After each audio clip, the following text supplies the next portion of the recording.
Hello, everyone. Welcome to the Bread of Life channel. We're going to be reading the Gospel of John. I'm here with Floyd FP, and Floyd has a channel. Most of you know Floyd and love Floyd, but if you don't happen to know Floyd, Floyd makes a lot of videos on religious topics. He's an atheist and used to be a Christian, so he's made videos about why he's not a Christian. He has some counter apologetics videos, and he is very thoughtful, very smart, and very well read on Christianity.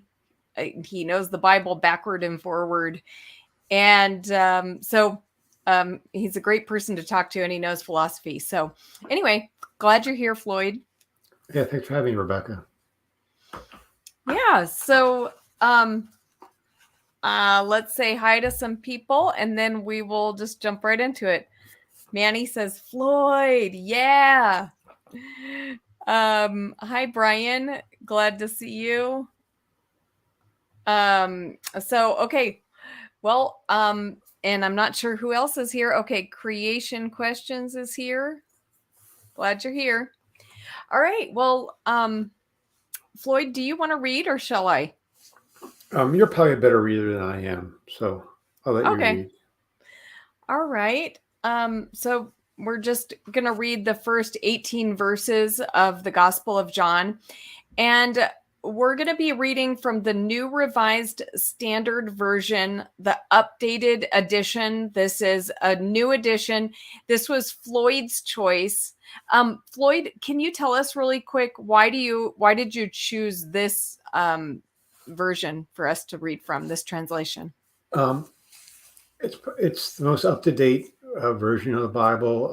The Revised Standard version is a more literal version compared to other ones, like the NIV. I don't like the NIV at all because it paraphrases some verses and it actually removes some words and so forth. The New Revised Standard Version will use the oldest and best manuscripts we have. It'll pull from, for the Old Testament, it'll pull from like the Dead Sea Scrolls. I find it is easier to read. It is translated into modern English, so it's not, it's not like the King James, which is, sometimes, sounds Shakespearean. Probably the only complaint I have about the New Revised Standard Version is sometimes it uses gender neutral nouns, where, so it kind of makes it more politically correct, where, my view is just keep it as literal, and, if they were sexist back then keep it sexist. So, yeah, well, I think the reason, but I have a different perspective on that, because I think, 50 years ago, even in English, but even farther back, if we said man, it included women, right? Mm-hmm. If we said brothers, it actually included sisters. So it was inclusive. We used the masculine, but we don't do that today. So it's the change of the English language that caused the need for more gender neutral phrases and stuff like that to be added. So now when you see brothers and sisters, that makes sense, because if we see brothers, we don't automatically think that includes sisters. Yeah.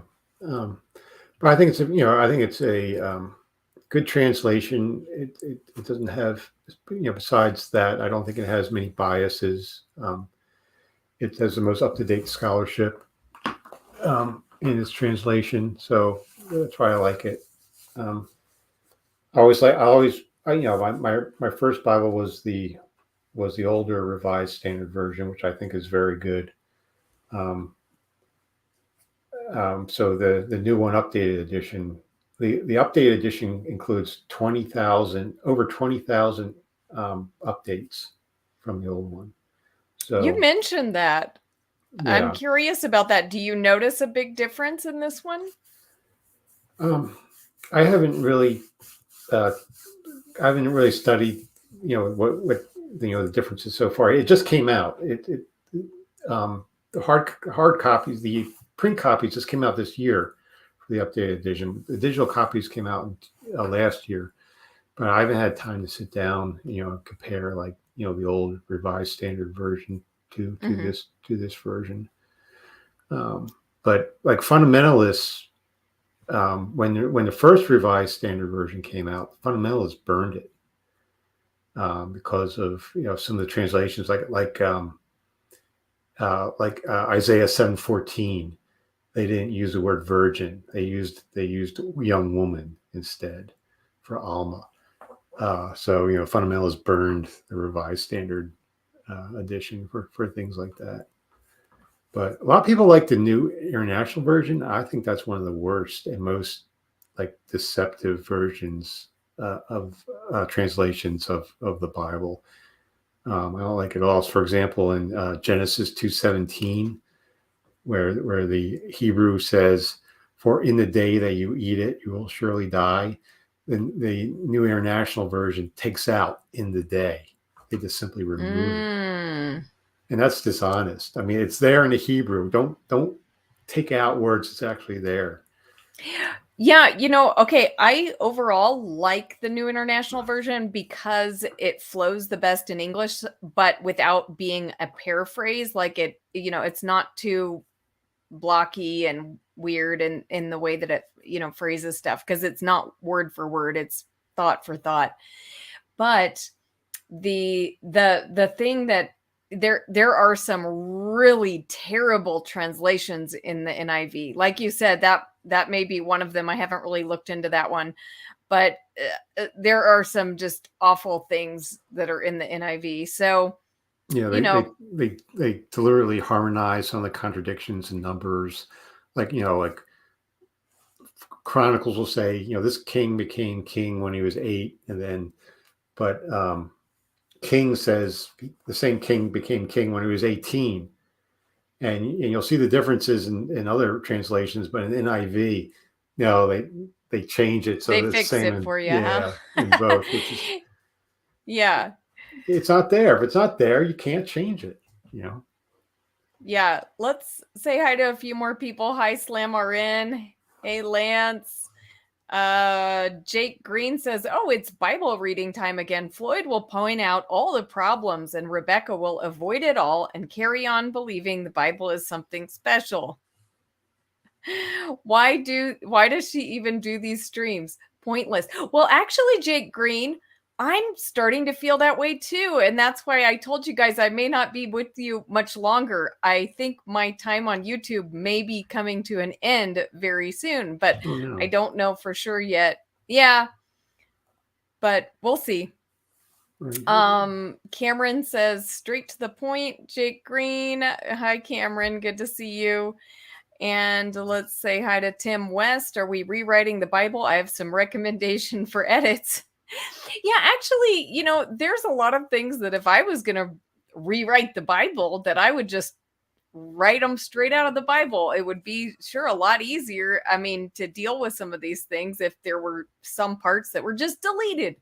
But, part of the, I think beauty of Christianity is that we haven't removed that stuff, right? So we have to deal with the hard passages, and no one is changing the Bible except maybe a few biased translators, like Floyd pointed out. I wanted to say hi to Excuse Me But and Peter W, Jamie Russell, good to see ya, and BS Lewis, of course. Happy to have you. And okay, I think now, oh, Bubblegum Gun is here. Wow, cool. All right. Well, let's go ahead and start. I'm going to start reading at the Gospel of John, chapter 1, and read to verse 18. "In the beginning was the Word, and the Word was with God, and the Word was God. He was in the beginning with God. All things came into being through him, and without him not one thing came into being. what has come into being. In him was life, and the life was the light of all people. The light shines in the darkness, and the darkness did not overtake it. There was a man sent from God whose name was John. He came as a witness to testify to the light, so that all might believe through him. He himself was not the light, but he came to testify to the light. The true light, which enlightens everyone, was coming into the world. He was in the world, and the world came into being through him, yet the world did not know him. He came to that which was what was his own, and his own people did not accept him. But to all who received him, who believed in his name, he gave the power to become children of God, who were born not of blood, or of the will of the flesh, or of the will of man, but of God. And the Word became flesh and lived among us, and we have seen his glory, the glory as of a Father's only Son, full of grace and truth. John testified to him and cried out, "This was he of whom I said, 'He who comes after me ranks ahead of me because he was before me.' From his fullness we have all received grace upon grace. In the law indeed was given through Moses, grace and truth came through Jesus Christ. No one has ever seen God. It is the only Son, himself God, who is close to the Father's heart, who has made him known." Yeah, so this is the prologue of John, and it starts out in a poetic structure that some scholars call staircase parallelism.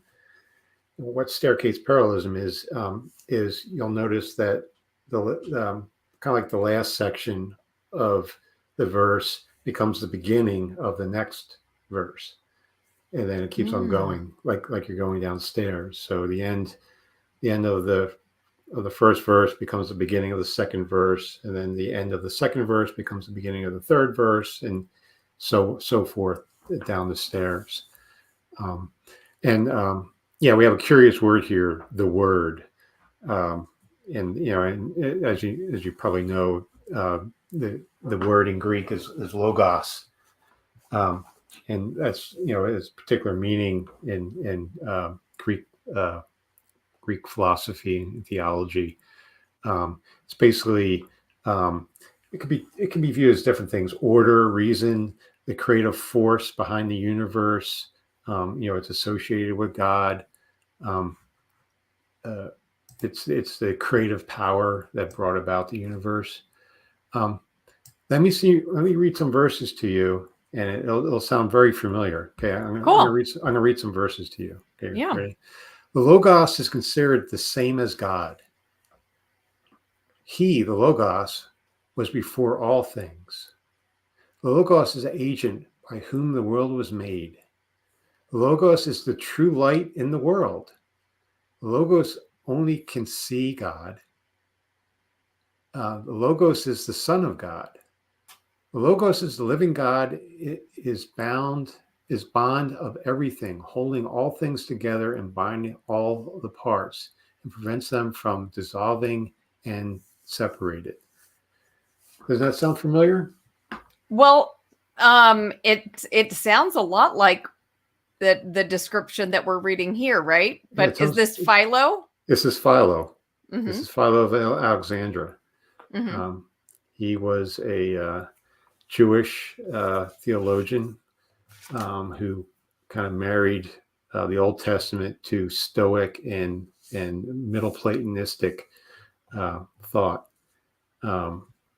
So it sounds like the author of John seemed to could be a coincidence, but it seems like he was influenced by Philo. Yeah, and I think that concept of like the wisdom of God, or the like this personified logos, is present in the Old Testament too. I think it's in Isaiah. I have to look it up. But there's an entire passage. It may be in Isaiah. It may even be in Proverbs. I'm not sure. But there's like a description that it's like talking about the wisdom of God, and it's kind of personified in sort of the Sophia. same way. Mm-hmm. So Sophia, yeah, in the Old Testament.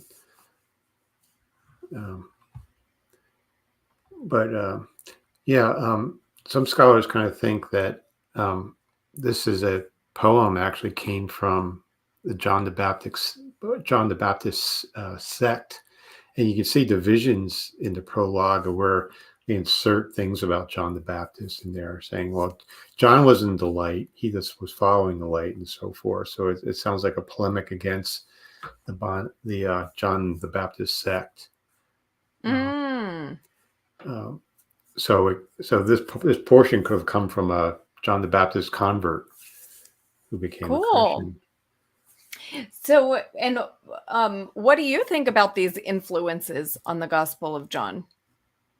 Well, I mean, it's interesting that, this isn't original. Some apologists will say, oh, well, the Gospels are just eyewitness testimony of what they saw. But if you read this, there's nothing to eyewitness here. I mean, this is theology. This is theology. Unless the author got a theological lesson from Jesus and Jesus taught him about the Logos. But do we think that really happened? Well, I don't know. It sounds kind of doubtful. What's more probable, that Jesus taught him, or I guess it was this divine revelation that popped into his head, or maybe he read some Philo or some Stoic philosophy. And what would be the problem if he did read Philo and incorporated that idea, and was also making a polemic against the John the Baptist sect? Well, it's not necessarily a problem. They're taking these concepts and this attributing to Jesus, saying Jesus is what they're talking about here. But we could say this is nothing new, though. This is nothing unique. All these ideas were in the air already, at that time. So it wasn't like this is unique or innovative theology.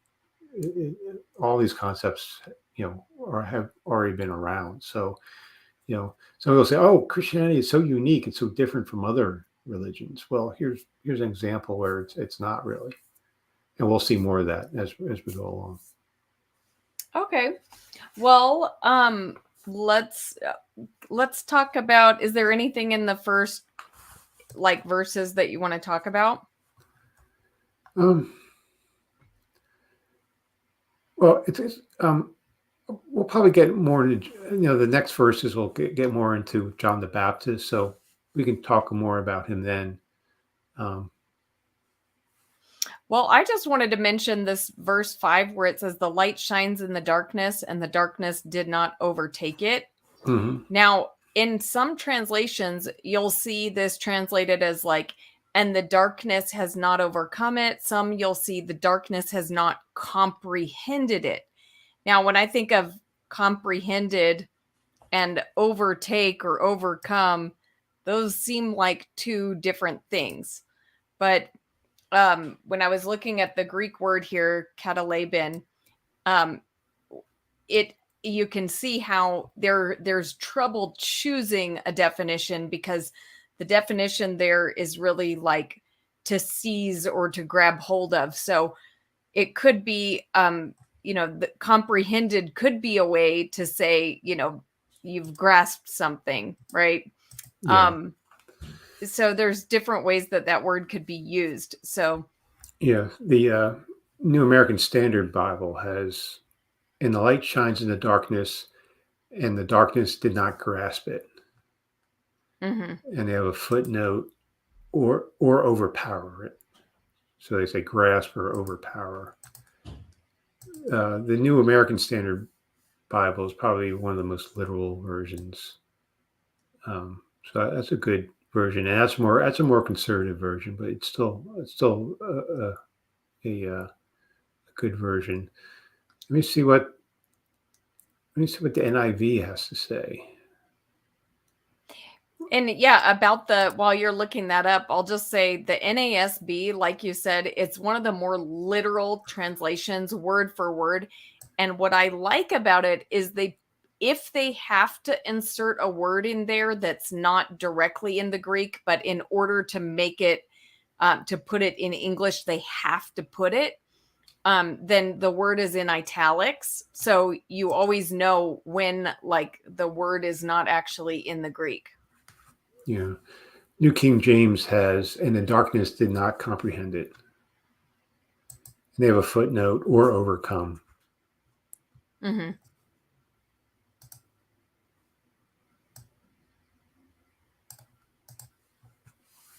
So, Okay. okay. So this, I would say also this section 14 through 18 is like one of my favorite, because I love how it says the law was given through Moses, but grace and truth came through Jesus Christ. No one has ever seen God. It is now this translation says it is the only Son, himself God, who is close to the Father's heart, who has made him known. If anybody saw the stream that me and David Neff did on Friday, we pointed out how this is one of the places where there are discrepancies in the early manuscripts. Some say that no one has ever seen God. It is the only begotten Son. And then some say the only begotten God. So I guess the New Revised Standard Version chose to kind of add in both of those ideas there. But usually like the manuscript usually either has only the only begotten God or the only begotten Son. Oh, that's interesting. So that's what. Okay, so that's one of the things that this new edition did. It combined both. There's a discrepancy, so they included both. Yeah. The old Revised Standard Version has no one has ever seen God, the only Son, who is in the bosom of the Father. He has made him known. Yeah. Now, at risk of annoying people who already watched this, I really would like to show this here because I do think it's interesting. So here's P66, and here's that verse. And if you look at, so P66 is quite an early manuscript. And you have here wait, am I on the right one? Hold on. I have to see. Is this the right slide? Okay, yeah, it is the right one. But it says the only begotten God. Yeah. So the part I underlined in red right there is the abbreviation for God. So yeah, the P66 reads only begotten God. The Sinaiticus, which is also an early manuscript, I have it underlined in red here. And it also says the only begotten God. So it doesn't, neither one of those early manuscripts have the Son at all. They have the only begotten God. Now, Codex Alexandrinus has the only, and they actually, it adds an article before monogenes, before the only begotten. So, but it adds an article and then it has the Son. So anyway, that's just a little fun. Yeah. It says no one has ever seen God. Yeah, I guess there's different ways to view that, because I mean, some Old Testament characters kind of saw God, but you can say, well, how did they see God? And maybe the way they saw God back in the Old Testament was different than the way the author here means it. See God in his real direct form, where Moses only saw God's back parts, and Jacob just saw God as a man and wrestled, some sort of, mode of God, which really wasn't the true form of God. I mean, there's different ways to twist it, but No one's ever seen God. I don't know. I mean, I don't know if you can call that a contradiction, but there's different ways of viewing that. Yeah, I mean, and like you said, in one place it says, God hid Moses and Moses saw his backside or whatever. But then in another place, it talks about how God spoke face to face with Moses as a man speaks to his friend. Yeah. And so, we do have that place about, even in the book of Exodus, I think both of those references are in the book of Exodus. So, that part where God like tells Moses to turn away or whatever, it says something like no one can see the face of God and live. And then, later on it says God spoke to Moses face to face as a man speaks with his friend. It's been a while since I looked that up, so I could be misquoting that, but yeah. It does seem, well, you said contradiction. It could be a contradiction. I don't know. There's ways to get out of it. Mm-hmm. I don't think it's that big of a deal, but yeah, someone could say it's a contradiction, but there's different ways to view it. Yep. Well, okay, should we go on? Yes. Yeah. Okay. Verse 19, this is the testimony given by John when the Jews sent priests and Levites from Jerusalem to ask him, "Who are you?" He confessed and did not deny it, but he confessed, "I am not the Messiah." And they asked him, "What then? Are you Elijah?" He said, "I am not." "Are you the prophet?" He answered, "No." Hold on, I skipped something. Then they said to him, "Who are you? Let us have an answer for those who sent us. What do you say about yourself?" He said, "I am the voice of one crying out in the wilderness, 'Make straight the way of the Lord,' as the prophet Isaiah said." Now they had been sent from the Pharisees. They asked him, "Why then are you baptizing if you are neither the Messiah, nor Elijah, nor the prophet?" John answered them, "I baptize with water. Among you stands one whom you do not know, the one who is coming after me. I am not worthy to untie the strap of his sandal." This took place in Bethany across the Jordan, where John was baptizing. Yeah, so here we have a polemic against the John the Baptist sect. You'll see each gospel address this differently. Here, John the Baptist totally denies that he's Elijah. And basically, he's nothing. He's not the Messiah. He's not a prophet. He's nothing. He's unworthy. Where like Mark and Matthew implicitly or explicitly say that John was Elijah. In fact, I think I don't know if it's in Malachi where it said, Elijah must come first. Yes. Before the Messiah, and John the Baptist is filling that role. Mm-hmm. So if we're going to have a contradiction, I would say this is more of a contradiction between the Gospels. Really?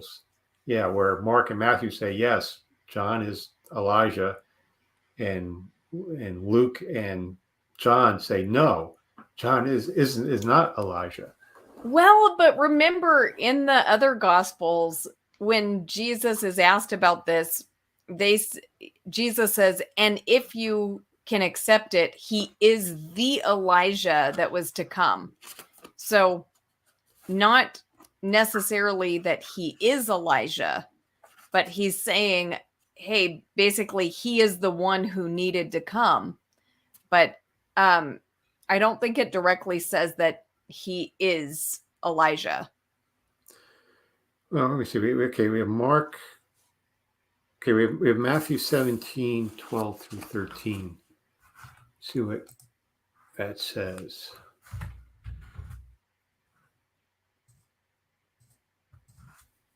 See, we're really studying the Bible. This is Bible study. Yeah. Hey, Kenny. So let's Good look to see you. Let's look at Matthew. Hey, Stephanie. Let's look at Matthew 17, 12 through 13.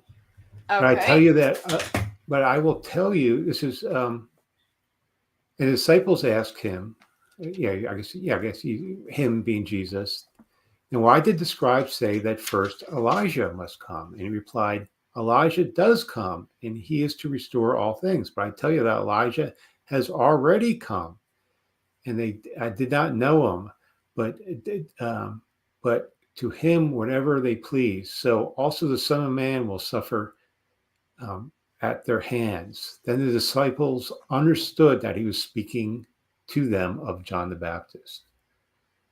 So Jesus is saying Elijah does come, and he is to restore all things. And I tell you that Elijah has already come.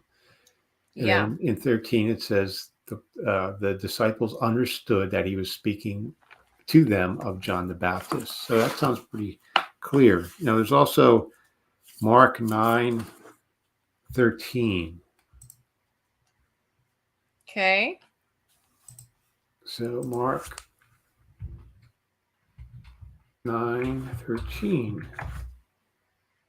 But I tell you that Elijah has come, and they did not hear, and they did to him whatever they pleased, as it has written of him. Okay, that doesn't sound okay. It doesn't really mention John there, but Matthew makes it clear. We're saying yes, we're talking about John the Baptist. And where's the reference that I'm mentioning where Jesus says, like, if you can accept this, he was the Elijah to come?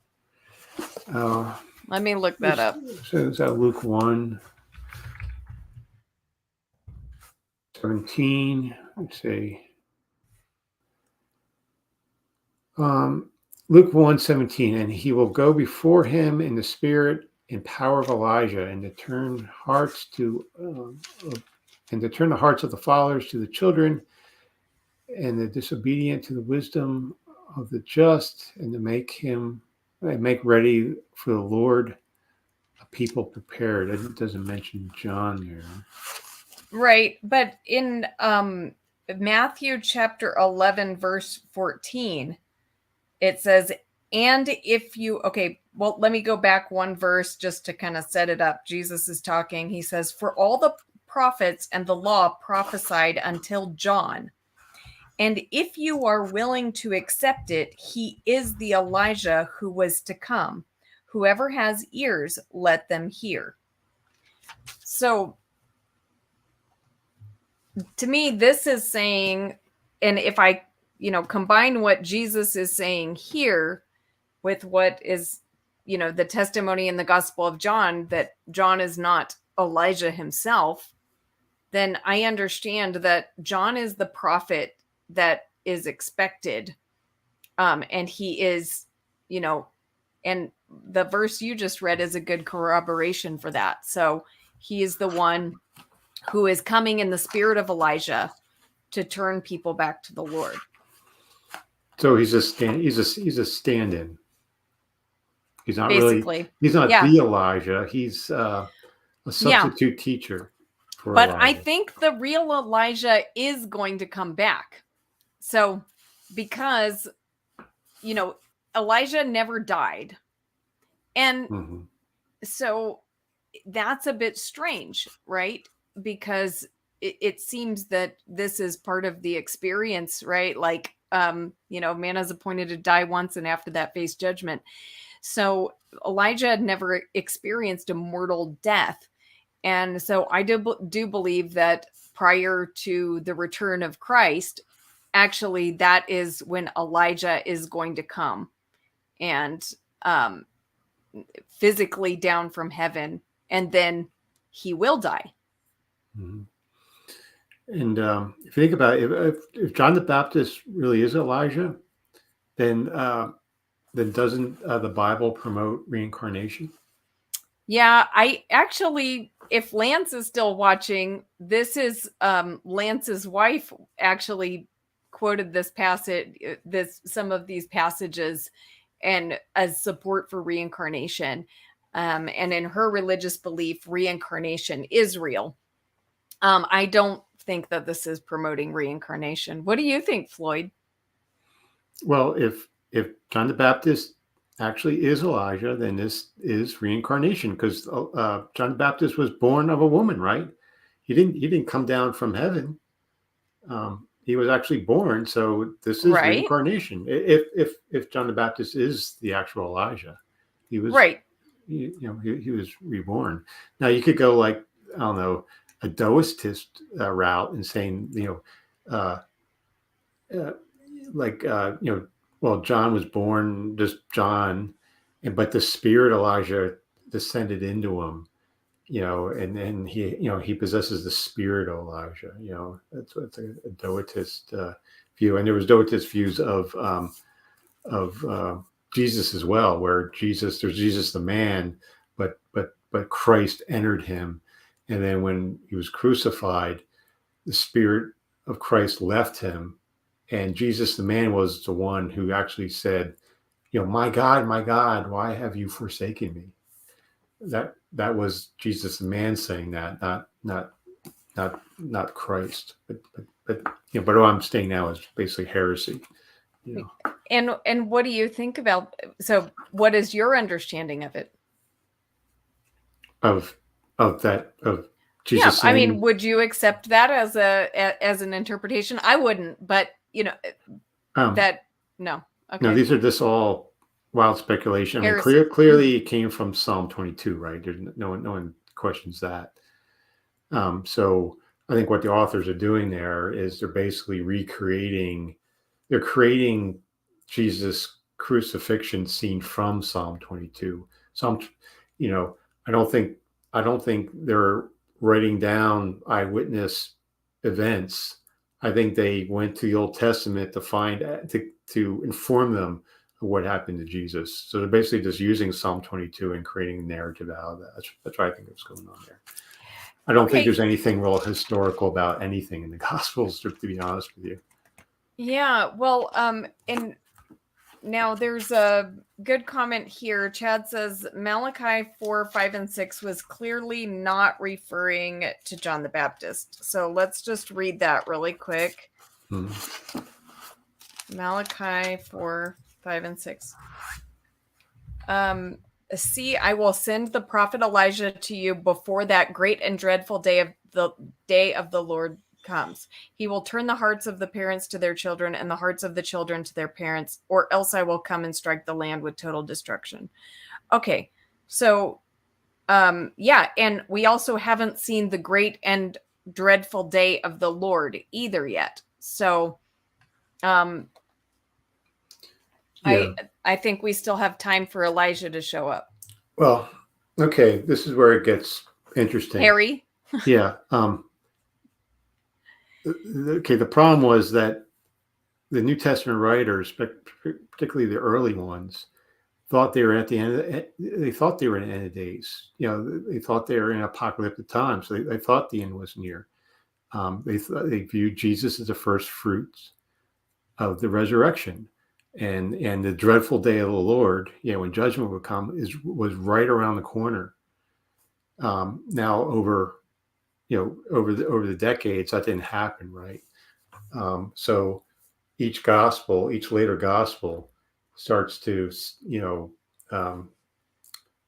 make it allegory and delay it, delay the parousia, so that by the time we get to the John gospel, the idea of Jesus returning within the lifetime of the New Testament writers has passed.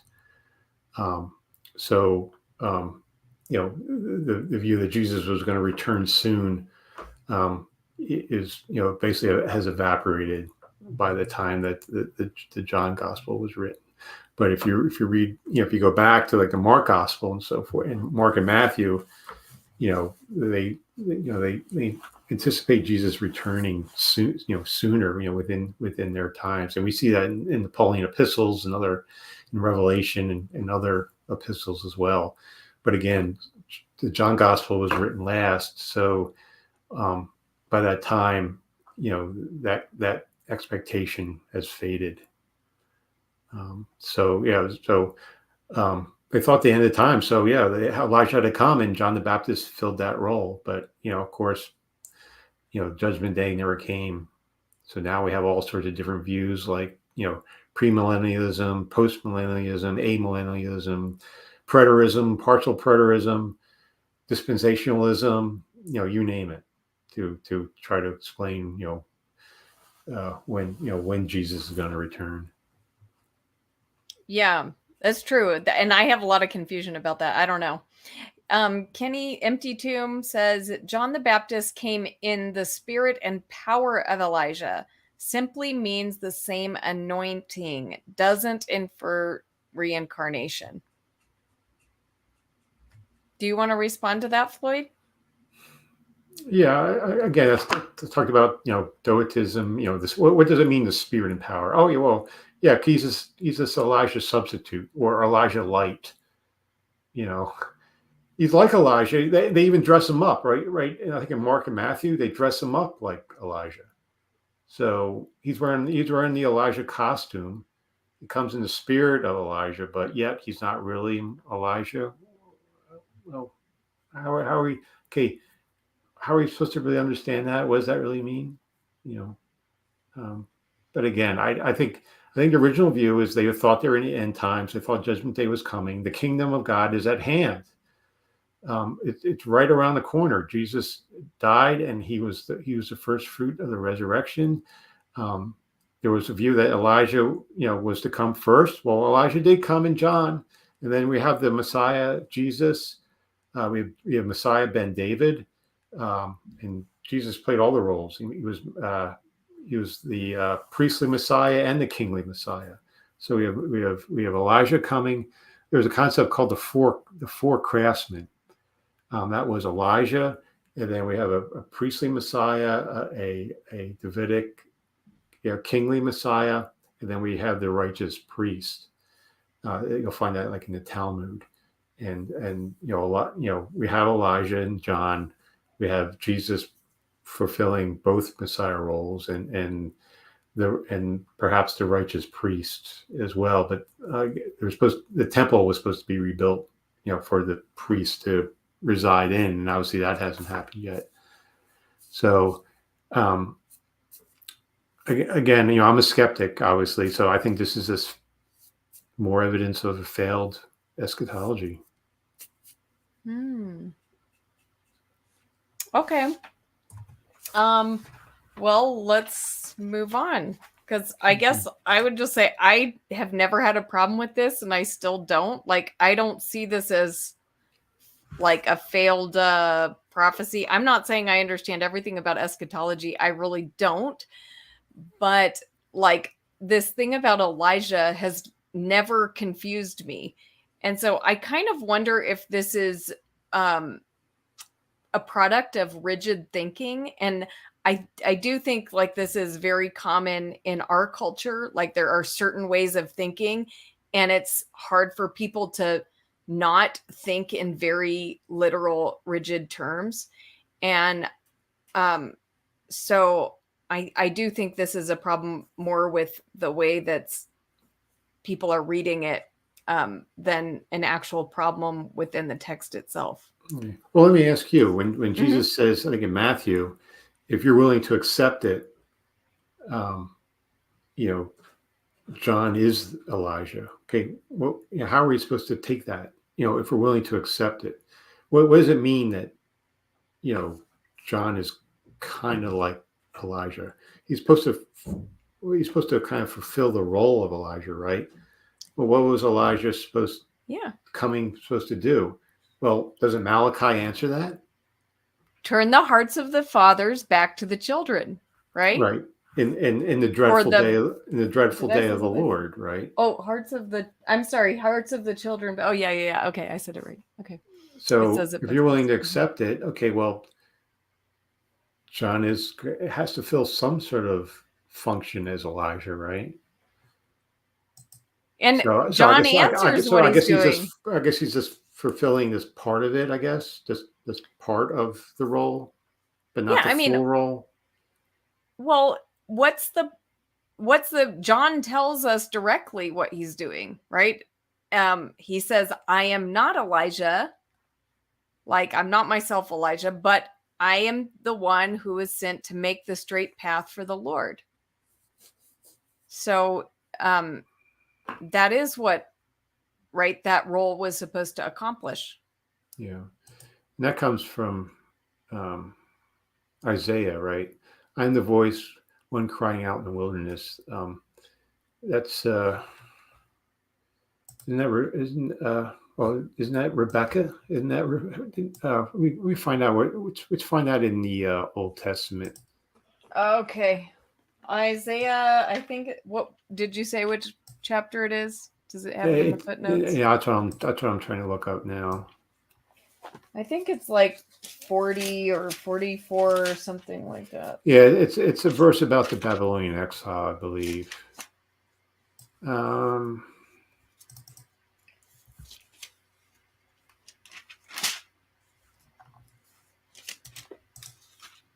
Wilderness.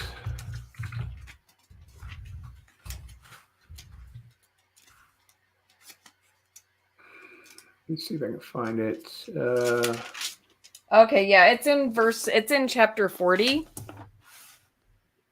Oh wait, no, that's not that. Yeah, it is. Okay.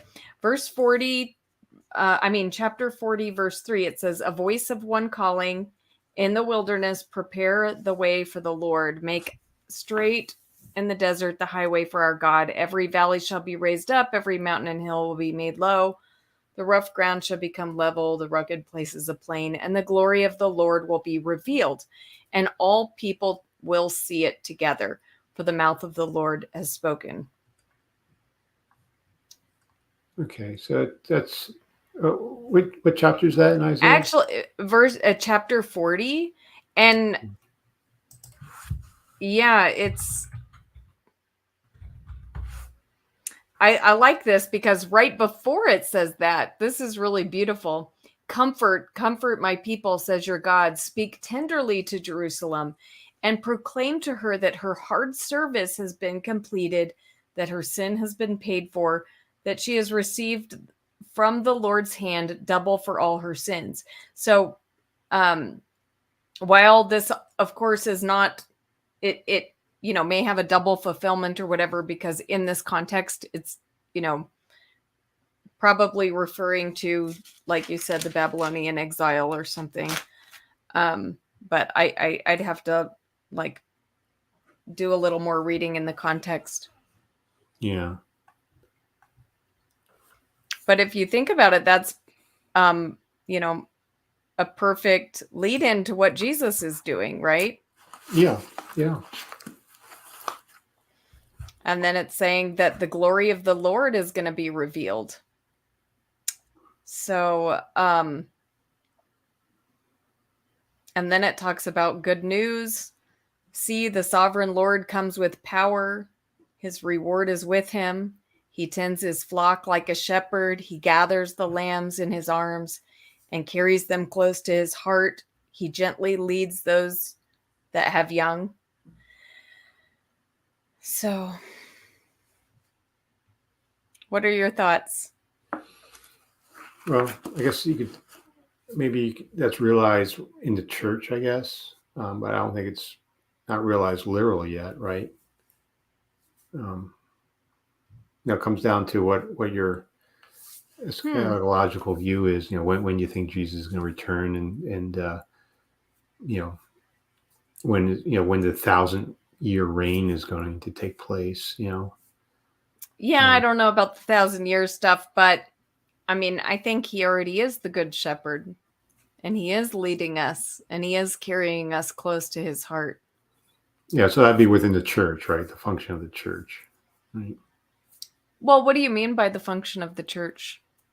Well, that's where all those things that you mentioned take place, right? Within the community, within the Christian community, right? No, I don't think that Jesus's shepherding is limited to like the bounds of the church. So, you think these things are talking about like you think this is just like common grace, that any blessings, that someone in China right now who doesn't know anything about, Jesus or Christianity at all, but he has food on the table. That's that he's benefiting from what we're reading here? Well, I think, uh, of course, everything comes from God. So, if somebody has food, it does come from God. Mhm. But I think more specifically that Jesus is guiding people and that he's caring for each person on earth. And so, you know, it, like there may be more specific ways that Jesus is tenderly leading and caring for people wherever they are. Yeah. So, you're you're viewing this as common grace. I don't know. I could kind of view this as something, because common grace happens every day, right? I kind of say what they're talking about here is, okay, things are different now. Avoid, make straight the way of the Lord. Lord is coming. You know, things are going to be different, right? So common grace is this, you know, Yeah. just everyday blessings, so forth. Right, but I do think things have been different since Jesus came and he died on the cross, he was resurrected, and his spirit was poured out on all flesh. So things have changed. It's more than just the common grace of putting food on the table.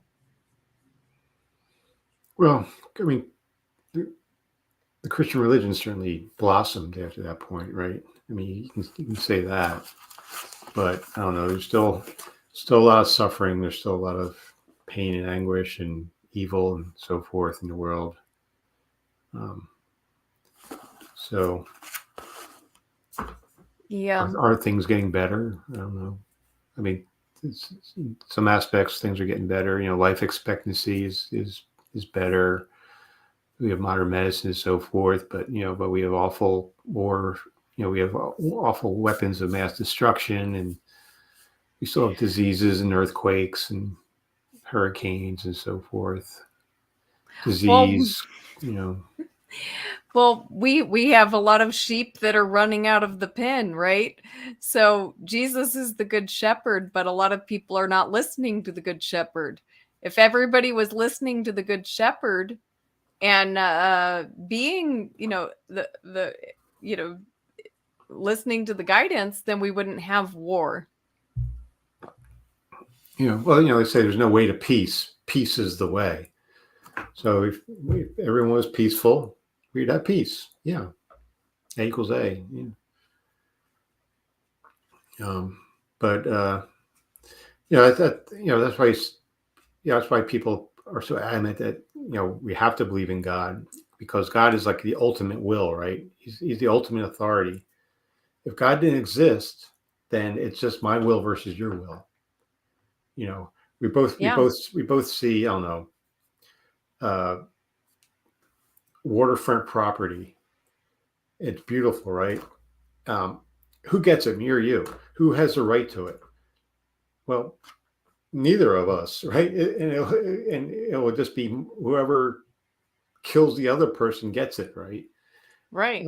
So it's just my will versus your will. But if there's God, if there's the ultimate will, the ultimate authority, then that will stop me and you from killing each other for that, for that property, because we need to submit to that authority, not listen to ourselves. Yeah, we should submit to it, but if we don't, then we could still kill each other for it, right? Yeah, then it's just will versus will, right?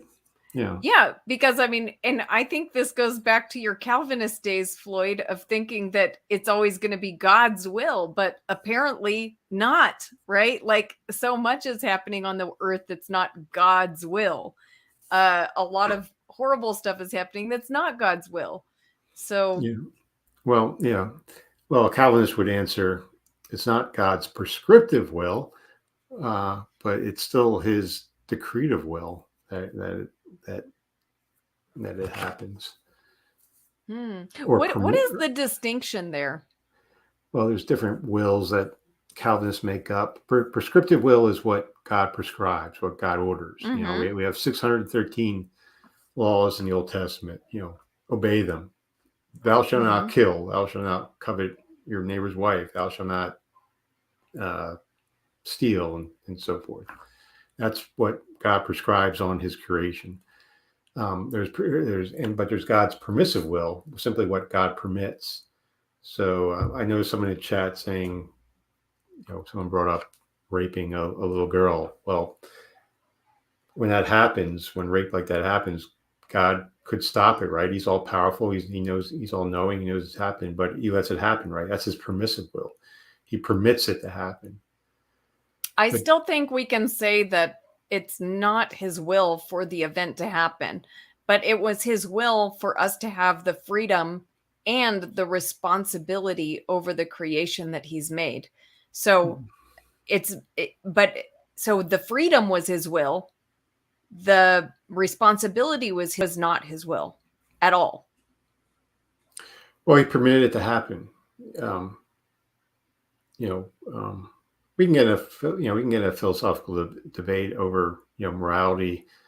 That it's a normative concept. So if God permitted it to happen, then He thought it ought to happen. So therefore, it's really not evil. I mean, that's one way to look at it. But Calvinists will, especially a higher Calvinist, will go farther. It's not just God. God just doesn't have a permissive will, but He has a decretive will, and that's what God decrees to actually happen. God says, "I'm going to make this happen." Where a Calvinist believed that God decreed the fall of Adam and Eve. He designed the whole thing. It pleased Him that they did fall. They appeal to like Ephesians 1:11, that God foreordains everything that comes to pass. So God decrees everything. He created our nature. He decreed the fall of Adam and Eve. He used the fall to make it happen, and from that came our sinful nature. And we might have we might do what our nature tells us to do, and we're free to do that. No one's stopping us from doing what we want to do. We have free will in that respect, and no one's holding a gun to our head forcing us to sin. We want to sin, we want to do it, but God decreed our nature, our will. He designed our nature, so we're acting off of our nature, right? But we didn't create our nature, right? We didn't decide what our nature would be. Where did that come from? Well, that came from antecedent causes. And who's the ultimate cause? Well, God is the ultimate cause. I know, and I hate all that stuff. I think all of that is wrong. Wrong. He's the first and ultimate cause of everything. Oh, yes. I mean, He is, of course, the creator, but I feel like these philosophical arguments, and I don't care how strongly a Calvinist can argue the philosophy. It's just wrong. It's not true. Yeah. So Well, non-Calvinists would believes in libertarian free will. In libertarian free will, each human, each agent is the first cause of his actions. So if I sin, well, what caused me to sin? Well, according to a libertarian, I did. I am the cause of it. It started from me. Yeah, what's wrong with that? That's how they view it, but I think biologically and even philosophically, again, we didn't create our nature. I didn't create my nature, and I think antecedent causes brought myself into being and created my nature where I would act a certain way. See, I just totally disagree with that. But like, are you saying like there's no influences? You have no influences. There's nothing in your makeup, that came to pass that created who you are. You think it's all nurture and not nature? I think it's complicated. I think there's a lot more involved with that. So I do think there's, genetic influences, there's other influences, there's spiritual influences, there's cultural influences. There's a whole bunch of things that could influence, right? But I still think, and I know determinists like to say, well, then that's the cause and it couldn't be otherwise. But I just think that's taking it too far. Yeah. Well, regardless, we have to make choices, right? Right. Am I going to have a hot dog or hamburger at the barbecue? I had to make that choice, right?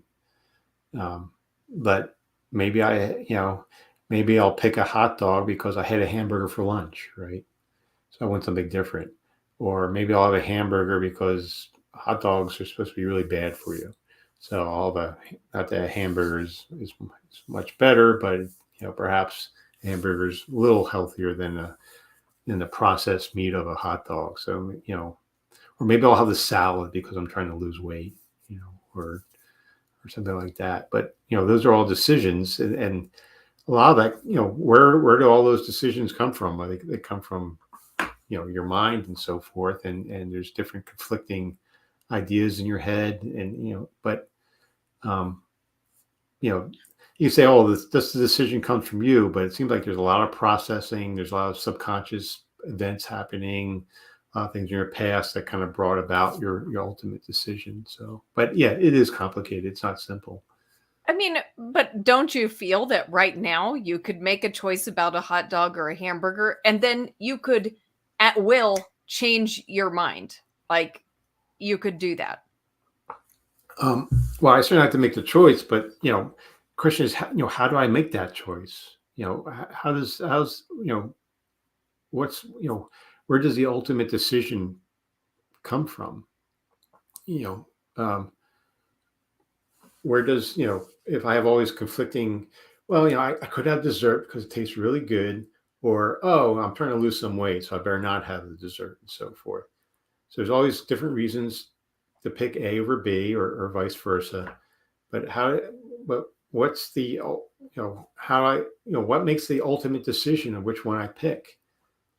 Who is what generates the ultimate decision? That's kind of a mystery, right? Maybe it's some deep psychological, subconscious part of me that makes that decision. And maybe that's an answer we can't get right now. Yeah. But in the meantime, we don't have to accept this ridiculous idea that that everything we do is determined, right? Because that just contradicts our experience every day. Again, yeah, I mean, there's a lot of stuff happening at the subconscious level. I think we're just not aware of. So it's hard to say. And philosophers have been arguing about this for centuries. So I don't think we're going to come to a clear answer tonight. That's for sure. Yeah, this was a comment put up a little while ago, but James Apperson says God favors the freedom of will of the rapist over the will of the child not to be raped. I think he favors the freedom of will of both. I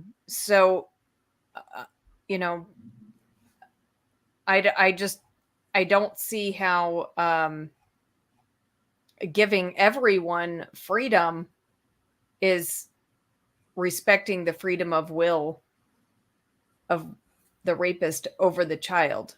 So I'd like to know where in the Bible it says God respects human free will. Yeah, I don't think it says that. It doesn't say it directly. I don't think it says free will anywhere, right? Free will is not mentioned in the Bible as, So. I think you could find passages where God gives us choices, but I'm not aware of any verse that says I respect someone's free will over suffering and sin and so forth. I don't know where that's in the Bible. I totally agree. And it also seems clear that at times God is willing to mess with people's will. Yeah, he intervenes, right? Yes. Mm-hmm. Yeah. He does intervene. He has stopped people.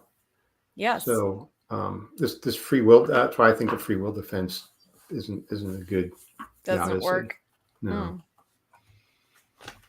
I think it's wrong to favor free will over suffering. So it's like like would we make that decision saying, this person's raping this young girl. I'm going to respect his free will. No, we're not going to respect that free will. We're going to stop it. But yet it's okay for God to do it. It's special pleading. And we'll, then you get into skeptical theism that says we can't trust our moral intuitions. God having that young girl raped, he had good reasons that we don't know.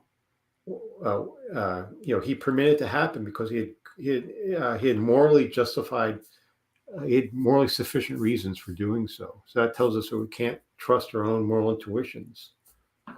Well, Floyd, if a child gets raped, is there a human that can stop it? If it's done in secret, obviously a human can't stop it. If no human knows about it. So no other humans are contributing to an environment that would allow that to happen? Contributing? I'm not sure what you mean. Well, what I mean is, like, if somebody rapes a child, right, then they had to have the opportunity. Right. So there's one problem. Alone behind closed doors. Right. Yeah. And then if your society isn't, I'm just saying there's more that goes into it. There's a lot of human influences that could stop child rape. Right. You're saying we should put like surveillance cameras like in every room? No, I'm not. I'm just saying that God has given us responsibility.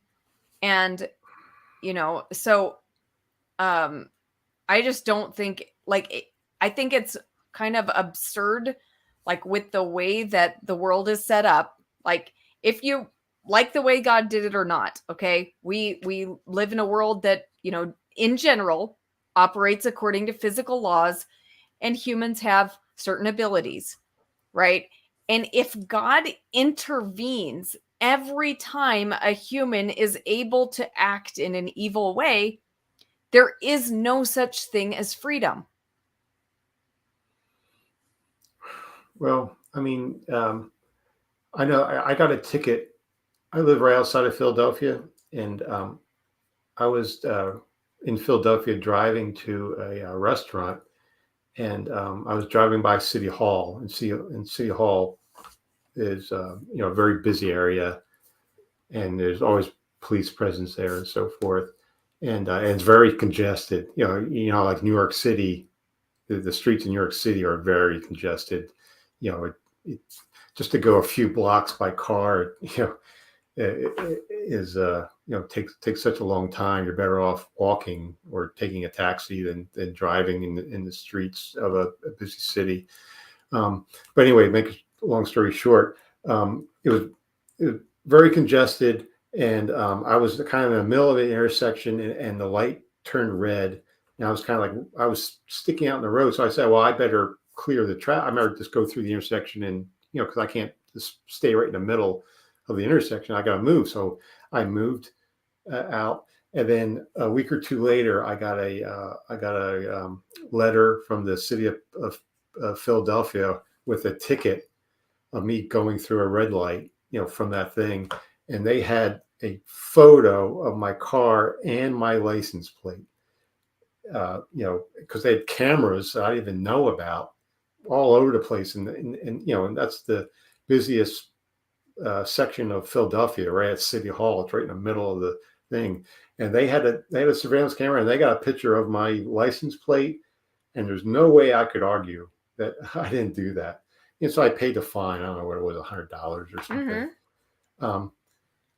So, God is better than that, right? But you're saying God wants us to come up with methods like that, like I just described? I didn't say that, no, but I mean, God has a record of everything that's been done. So, I mean, there's going to be justice, right? So, I'm not suggesting put cameras everywhere. I'm suggesting that there are things going on in humanity that if we were all living in the way that Jesus has told us we should live, then we would not have children being raped. We're saying everyone behaves themselves, and then that wouldn't happen, right? So Exactly. right. So is Yeah. this God's problem? Because it's just a matter of like, where are you going to put the blame for evil things that humans do? And it seems like you and a lot of people in the chat are content to blame God. Okay, well, and there's a lot of comments here, so I'm not going to put them all up, but Well, basically, why do we have police? Why do we have the police? yeah, To we stop have to stop things, stop. right. Yeah, right. So we have the police because God is not doing it, right? So we have to create these human systems to do what God is not doing and what God is permitting to happen. Well, like I said, it's everybody has a choice about who they're going to hold responsible, and if you and others say that it's God's fault that humans do evil things, I mean, that's a choice you're making. You're making a choice to put the blame on God. Well, I'm it's not personally God's grateful fault. to my creator for my life. Yeah. I'm grateful that I have the opportunity to live in this world, even though it does include suffering and I could suffer very greatly. But I'm grateful to my creator, and I don't think it's his fault when I do evil things. Yeah, it's the human's fault for doing it, but Yeah. God has the power to stop it, but He still permits it.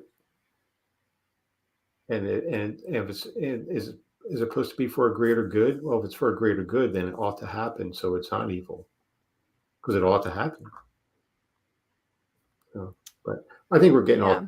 off. Yeah, I mean, we're basically having our same conversation Yeah, that it we've always had seems to go before, back to which is that our all the time. problem of evil.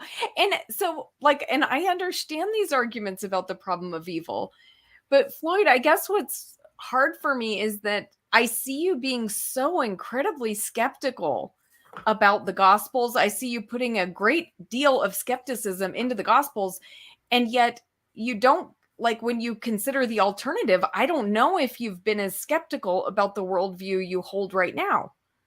Like, do you feel like you've questioned that worldview as deeply as you've questioned my worldview?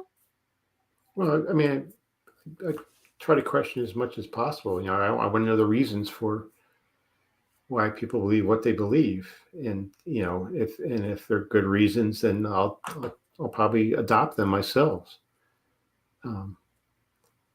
But there's certainly a lot of mysteries with the Bible and so forth, and I think I came up with some good answers from reading what scholars have to say and so forth, and that has led me away from Christianity. Now, do I have all the answers to replace,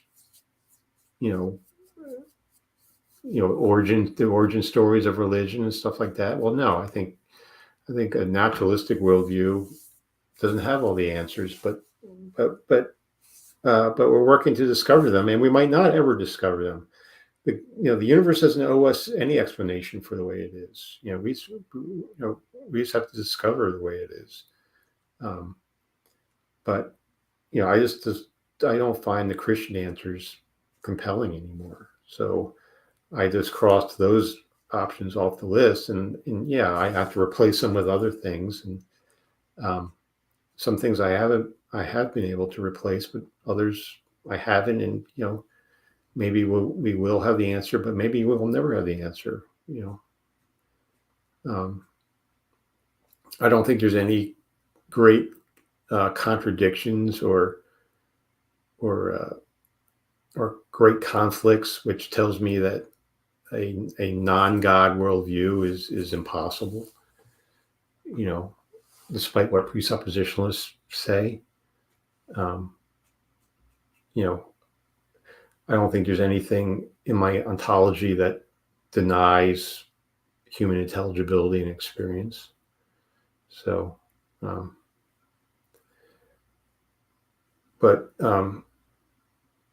why don't we go back? I think we'll never get done.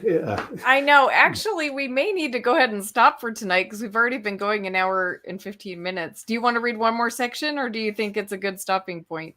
Why don't we do one more? How about Okay. the Lamb of God section 29 through let's do 34? it. It's only 5 verses. Would you read it? Okay. This is John 1, starting at 29, verse 29. The next day he saw Jesus coming toward him and declared, "Here's the Lamb of God who takes away the sin of the world. This is he of whom I said, after me comes a man whose ranks ahead of me because he was before me. I myself did not know him, but I came baptizing with water for this reason, that he might be revealed to Israel. And John testified, I saw the Spirit descending from heaven like a dove, and it remained on him. I myself did not know him, but the one who sent me to baptize with water said to me, he of whom you see the Spirit descending and remain is the one who baptizes with the Holy Spirit. And I myself have seen and have testified that this is the chosen one. So here is John the Baptist saying, Jesus is the Lamb of God that takes away the sin of the world, that the Spirit of God descended down in Jesus, to Jesus like a dove. And this is how John knows that Jesus is the chosen one, is the Messiah. And John, says he baptizes with, distinguishes Jesus from him, because John baptizes with water, but Jesus baptizes with the Holy Spirit. Yeah. And I think I like this, when it talks about that he's baptizing with the Holy Spirit. And this is something that's mentioned in all of the Gospels. And that's, there's not too many things that are mentioned in all four Gospels, but this is one of the things that's mentioned. So I think this is highlighting the importance, not of the water baptism, but of the baptism in the Holy Spirit. What do you think, Floyd? Yeah, I don't think is this the section? I'm not sure if there's a section after. We can read the last part. Do you want to read the last part of this chapter, or? Let me go back.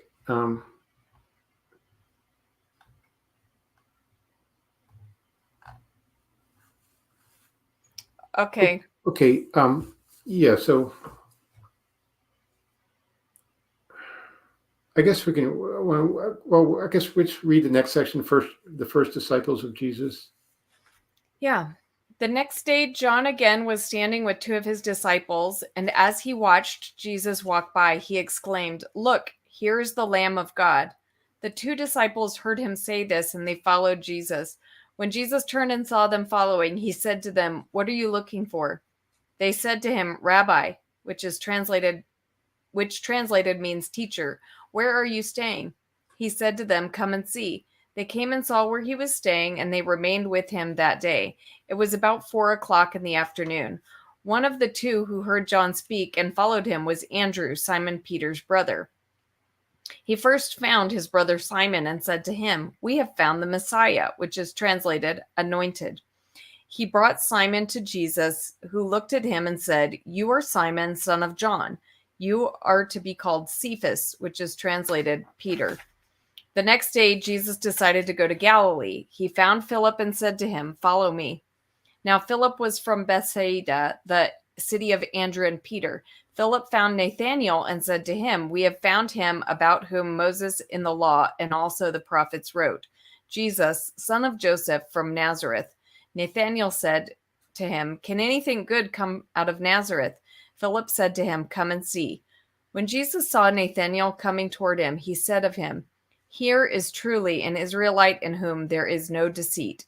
Nathanael asked him, "Where did you get to know me?" Jesus answered, "I saw you under the fig tree before Philip called you." Nathanael replied, "Rabbi, you are the Son of God. You are the King of Israel." Jesus answered, "Do you believe because I told you that I saw you under the fig tree? You will see greater things than these." And he said to him, "Very truly I tell you, you will see heaven opened and the angels of God ascending and descending upon the Son of Man." Yeah. So I guess getting back to the John section, you notice what's different between the John Gospel and the Synoptics, where about baptism. Jesus is not baptized at all, right? In the John Gospel, where he is in Mark. I also, I don't remember. Did Jesus baptize people in the other Gospels? I believe he did, didn't he? I don't know. Let me see. I mean, Um, we can maybe answer that question next time. yeah, I actually don't remember Jesus baptizing anyone, I but don't it might remember. say something like his disciples were baptizing. Yeah, Yeah, it said like they were coming to him and his disciples were baptizing more than John's disciples. right. So in Mark, you have Jesus being baptized, and then each progression of Gospels, has a higher Christology of Jesus. And by the time we get to John, Jesus isn't baptized at all, and he doesn't even participate or it doesn't even mention any sort of water baptism at all, where the previous Gospels it does. So in the Mark Gospel, Jesus is baptized. That's when the Spirit of God, descends upon him, and they'll say some apologists will say, "Well, see, that's a criterion of embarrassment. Why would if that really didn't happen? Why would they include that?" And it was embarrassing, I think, to other gospel writers that John doesn't include it. John took it out because I think John would find that embarrassing, but it wasn't embarrassing to Mark because Mark included it, right? And I think why? Because I think he has a lower Christology than John. John has the highest Christology, so it makes no sense at all for Jesus, a sinless person, to be baptized. So yeah, John just totally writes it out where Mark had it. I just don't see it that way because this is talking about the event of the baptism. Of course, it doesn't describe Jesus being baptized, but it describes that John saw the Spirit come down and remain on him as a dove, right? And that's what happens in the other baptism events. So Well, even though John doesn't elaborate and say, by the way, while I was baptized in Jesus, but he's describing an event that happened at the baptism of Jesus. So we still, there's like corroboration here. It's not, it well, doesn't. John doesn't even have John baptizing anyone, right? It seems like we were just reading this. John talked about baptizing people with water, but there's no event described where John actually is doing it. Yeah, You it see it says anywhere? verse 28. This took place in Bethany across the Jordan where John was baptizing. Okay.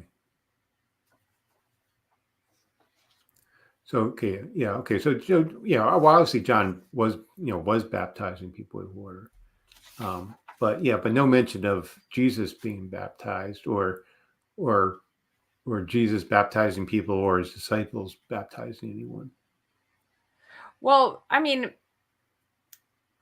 look, to me, it's actually kind of describing Jesus's baptism, although not in the same terms. But it says in verse 32, and John testified, I saw the Spirit descending from heaven like a dove, and it remained on him. I myself did not know him, but the one who sent me to baptize with water said to me, he on whom you see the Spirit descend and remain is the one who baptizes with the Holy Spirit. So he's like even talking in the context of the water baptism about seeing the Spirit come down. So, I mean, I feel like it's kind of a stretch to well, if you harmonize both events, then you can harmonize them. But it doesn't explicitly say that Jesus was baptized by John, right. In this gospel. Yeah. Okay, is there anything else you wanted to mention from these last sections?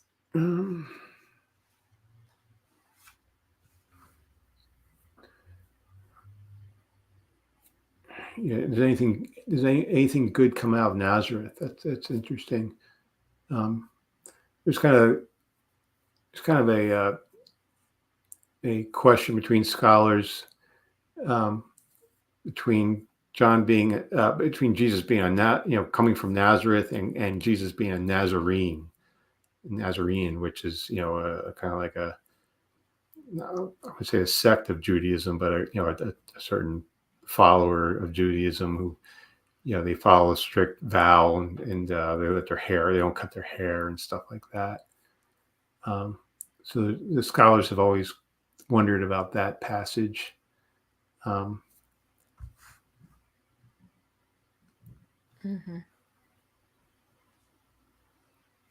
And of course, there's no mention in the John Gospel. There's no birth narrative of any kind,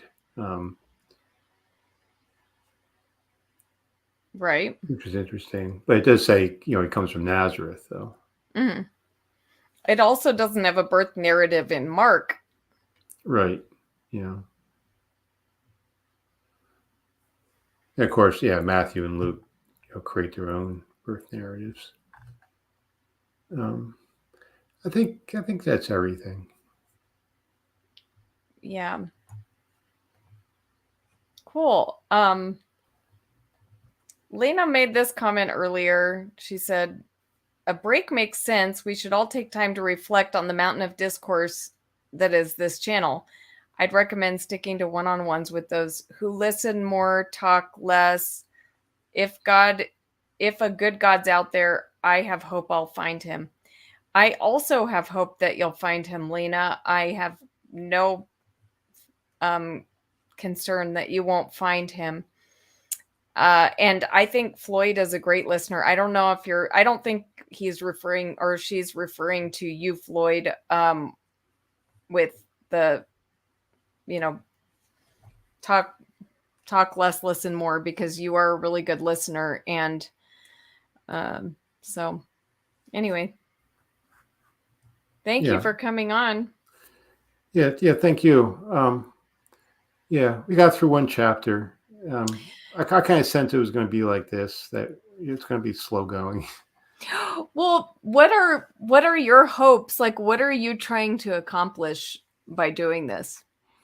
I guess I just hope to bring out what I know about the Gospels and share my knowledge of it. And some will be controversial, but others won't. And I think I just have knowledge about certain how the Bible was constructed and so forth. Like at the very beginning, I talked about the poetic structure of the prologue, how it's a structure of staircase parallelism. So I just want to share my knowledge of the Bible. I know a lot about the Bible, and I want to share my knowledge of it. And so I guess that's what I'm trying to do here. Well, do you still have any hope of the possibility that it could be true? Well, from what I know about the Bible, I'm afraid not. But anyone could say that. Everyone's convinced that they're right at the time, right? So saying, "Oh, I'm convinced," my mind will never change. I think that's kind of naive. I don't I don't believe in dosastic voluntarism, that you choose your beliefs, you discover your beliefs.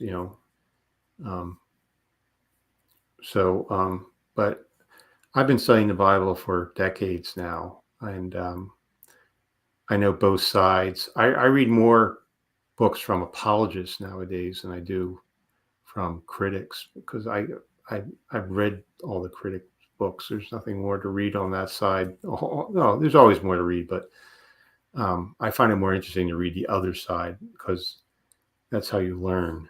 If you just stay within your tribe, if you stay within your isolated bubble, you're not going to learn anything new. going outside your bubble, learning what the other side does makes you think more, makes you reason more.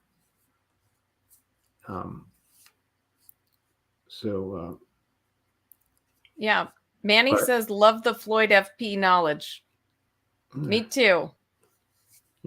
I love the Floyd FP knowledge. Yeah. I think I love, I think I have a lot of knowledge and I like to share it. And I love platforms like this where I can do that. It's better than going on a street corner on a soapbox and shout it out. Right. So I'm glad I have you. I'm glad I have you to listen to me. So cool. Brian Stevens says Floyd is great. All right, everyone. Thank you for being here tonight. Thank you so much, Floyd. And so we'll see you guys next time. all right, bye now. Bye.